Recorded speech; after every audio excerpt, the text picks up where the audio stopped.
Gràcies, president, consellera Romero, consellers, conselleres, diputats, diputades. M'adreço a la consellera Romero perquè és qui porta avui l'aprovació d'aquest llei. Segurament parlaré més cap a la Conselleria d'Empresa que no cap a la d'Economia i Finances. Avui Esquerra Republicana, evidentment, votarem a favor de convalidar este decret llei i ho farem perquè es donarà validesa a dues mesures que defensem. Un, ampliar fins al 2008 el termini d'execució dels projectes municipals que es van finançar pels fons de transició nuclear a l'exercici 2023. I dos, perquè finalment a l'òrgan de governança del fons de transició nuclear se faci justícia i les comarques lleidatanes tinguen la mateixa representació que tenim les Terres de l'Ebre i el Camp de Tarragona. S'incorporen, per tant, els Consells Comarcals del Segrià i les Garrigues i la Cambra de Comerç de Lleida.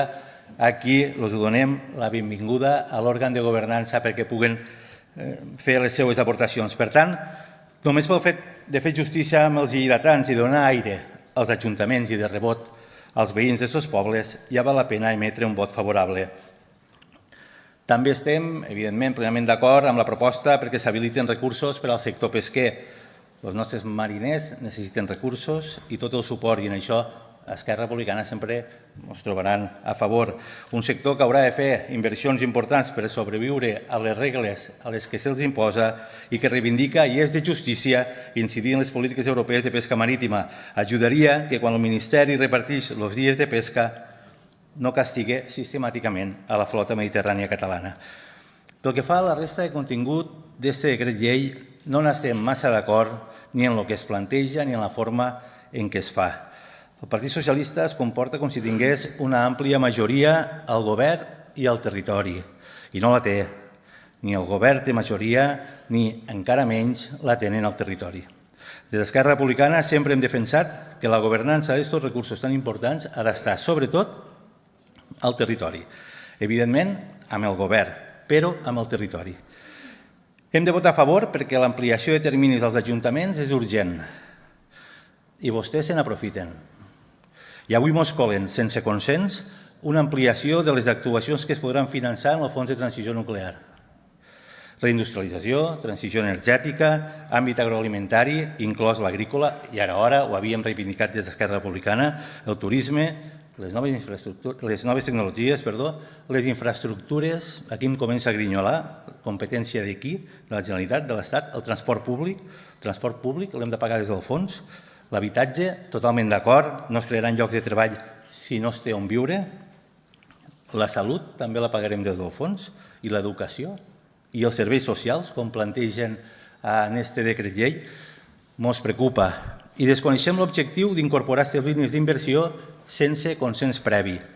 Si pretenen reduir inversió que correspondria a la Generalitat via fons nuclears, mos trobaran en contra. Això ens activa totes les alarmes. No us sembla que treballant conjuntament hauríem pogut arribar a una fórmula més sensata? De veritat que encara no veuen Esquerra Republicana com un aliat perquè el fons de transició nuclear sigui més efectiu al territori? És decebedor.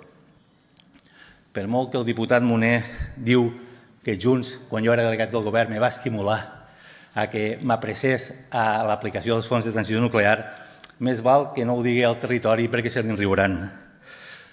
Vist això, des d'Esquerra Republicana treballarem perquè els fons no substituïsquen inversions que li correspondrien a la Generalitat i perquè el territori tingui més pes a l'hora de definir les actuacions subvencionables. El govern socialista sembla que aposta per un altre model. No intenten acordar res en el territori.